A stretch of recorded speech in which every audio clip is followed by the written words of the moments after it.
2024 Democratic presidential candidate Marianne Williamson told TMZ that network television will not let her campaign.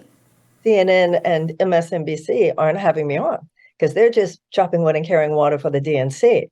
So all those groups that you mentioned are important. The young people are important, and older people are important in demographic terms. The issue with young people, though, is they're on TikTok, as you said, and I can get onto TikTok. There are no gatekeepers. So it's not so much that I figured it out. It's just that when I went there, I'm able to actually get across to young people who are on TikTok. And it's a kind of democratization of the news. In response, journalist Glenn Greenwald tweeted that RFK Jr. and Marianne Williamson have more support in every poll than Chris Christie, yet Christie is constantly on TV, NBC, ABC, CNN, while RFK and Williamson rarely are. That's because the DNC instructed there's no Democratic primary, so the media obeys. Yeah, I mean, CNN, MSNBC, their viewers are never Trump-type people, so they like Chris Christie, so they have Chris Christie on a lot. It's not, it's not rocket science. But Marianne is absolutely right, and this is a good thing. RFK Jr. has said a similar thing. This is the power of independent content creators and platforms like social media that, warts and all, we do a lot of complaining about their moderation policies and all sorts of things. But, I always say, let's not throw the baby out with the bathwater. It is good that these platforms exist, that there's independent outlets and shows and creators who are using the power of the internet to bring the people perspectives and policies and ideas and people that they would have no way to reach otherwise, because the mainstream media is so one single track minded in their thinking.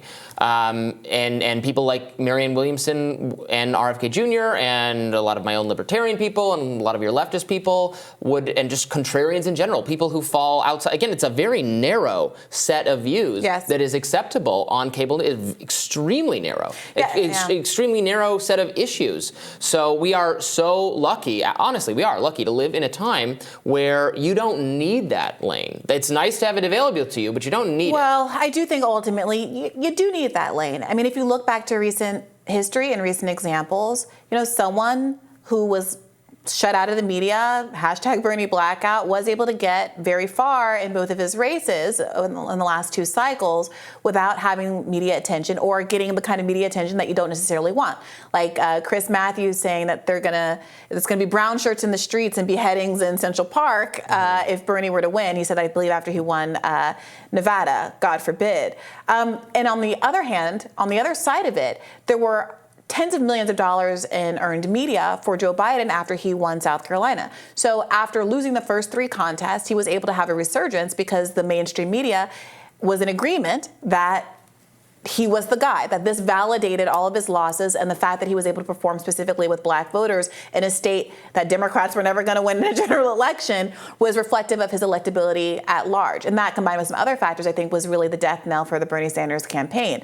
Moreover, when you look at Marianne Williamson and RFK Jr., especially Marianne Williamson, because RFK Jr. has gotten a hearing from more conservative media outlets in the way that Marianne Williamson has not, and I think it is really hurting their campaign. Imagine where she could conceivably be if most Americans even knew that she was running.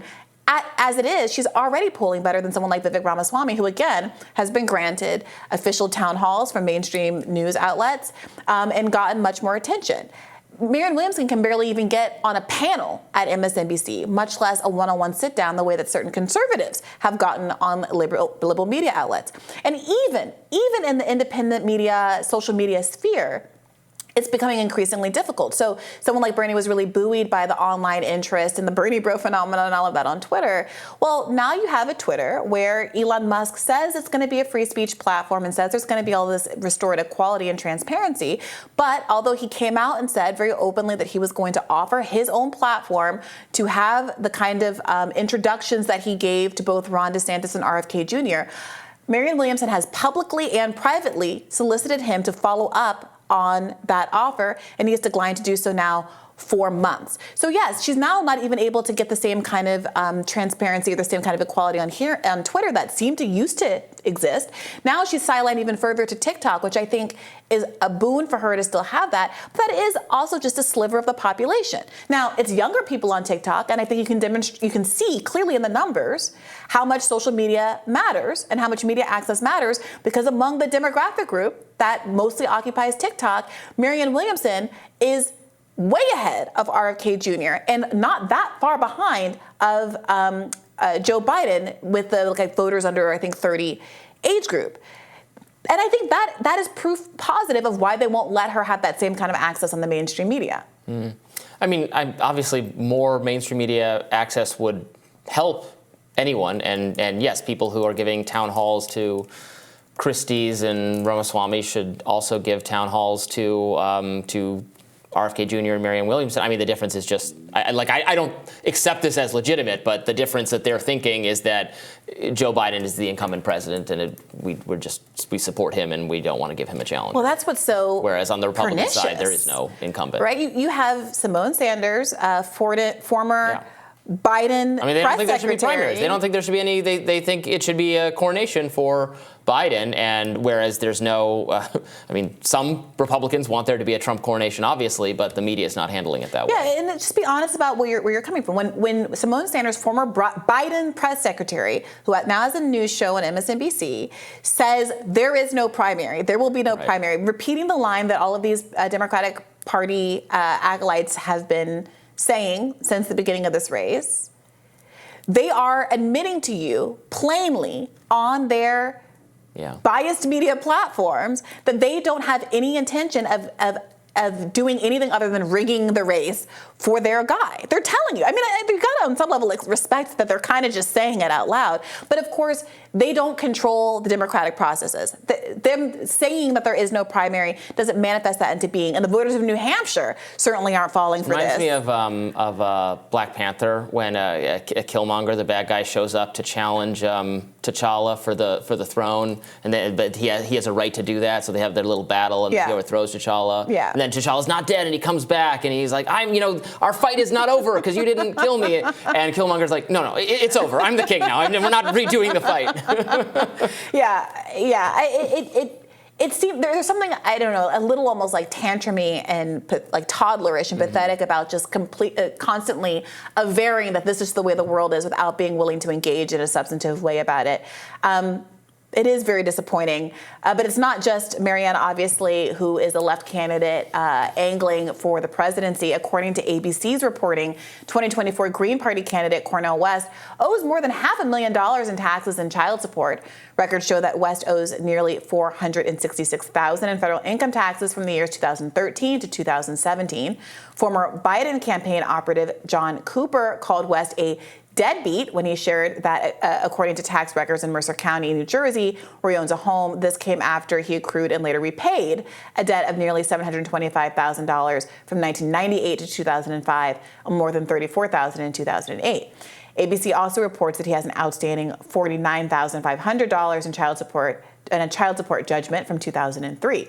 When asked about this on the Breakfast Club podcast last week, Cornel West said that this was being used as a distraction from his presidential campaign and added, quote, anytime you shine a flashlight under somebody's clothes, you're going to find all kind of mess because that's what it is to be human. Now, what do you make of this, Robby? Do you think this is going to hurt Cornel West's campaign? I don't think it will hurt him necessarily, frankly, at the numbers of support which he's receiving. People people voting for the Green Party are really invested in the ideas of the Green Party and supporting third parties and are probably very ideologically on board with what he has to say. And I don't know how many are going to be turned off by this, maybe some of them. I mean, it does. I like Cornel West just fine. I'm not trying to, smear him or anything. It sounds maybe like a legitimate issue I